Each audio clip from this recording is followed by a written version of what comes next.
Бяцхан тамирчид тэмцээнийхээ нээлтийн үеэр хөдөлгөөнд дасгалаа 630-уулаа нэгэн зэрэгийн үзэгч олныг баясгалсан.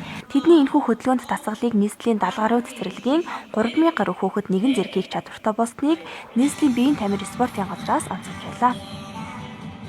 За энэ тэмцээн маань бол хүүхдүүдийн бие бодлыг хөгжүүлэхээс гадна мөн сургуулийн өмнөх боловсролын байгууллагын бие бодлын хүмүүжлийн хичээлийн сургалтанд маш эргээр сайнаар нөлөөлдөг ийм тэмцээн байгаамаа. За энэ тэмцээнд бол цэцэрлэгүүд маш идэвхтэй сайн бэлтгэн оролцуулдаг. 15 охин 30 хүний хүүхдийн бүрэлдэхүүнтэйгээр ингэж оролцдог юм аа. За энэ нийслэлийн 9 дүүрэг мөн төмөр замын харьяа нийт 70 гаруй цэцэрлэгээс шалгарсан 21 цэцэрлэгийн 630 хүүхэд өнөөдөр Улаанбаатар хотын аваргын төлөө өрсөлдөх гэж байна. За энэ заавлын дасгалыг бид нийт цэцэрлэгүүдэд заадаг учраас саяны 630 хүүхдийн хийсэн дасгалыг Улаанбаатар хотын хэмжээнд нийт 3000 гаруй хүүхэд зэрэг гүйцэтгэх ийм болцоотойгоор бид энэ арга хэмжээг бол зохион байгуулдаг юм аа.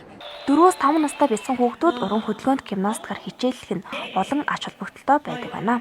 Нэгдүгээрт хүүхэд аяг төсвөр төвчээлтэй болж ирдэг байгаа. Хоёрт хүүхэд хөгжмийн хэмнэлттэй болж ирдэг байгаа. Бэлтгэл сургуулийг бол ерөөсөө 12 сар шинэ жил өнгөрөөгөө хүүхдүүдэд бэлтгэж эхэлдэг байгаа.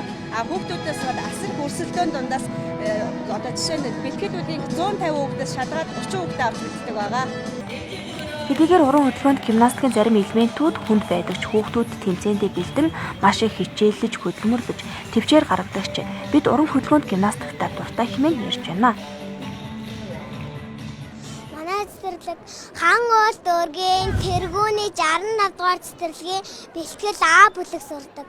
Би нөгөө медаль хэвд би дүүргээс медаль авсан. Ямар медаль? Алтан медаль. Медаль авах та хэд ер нь хэр бэлдэв хэдэн сар бэлдсэн ер нь ингээл өглөөнөөс орой бэлдэв. Тэмцээн ойртохоор унтаалаагүй. Тэмцээн ойртоогүй нэг хол байсан.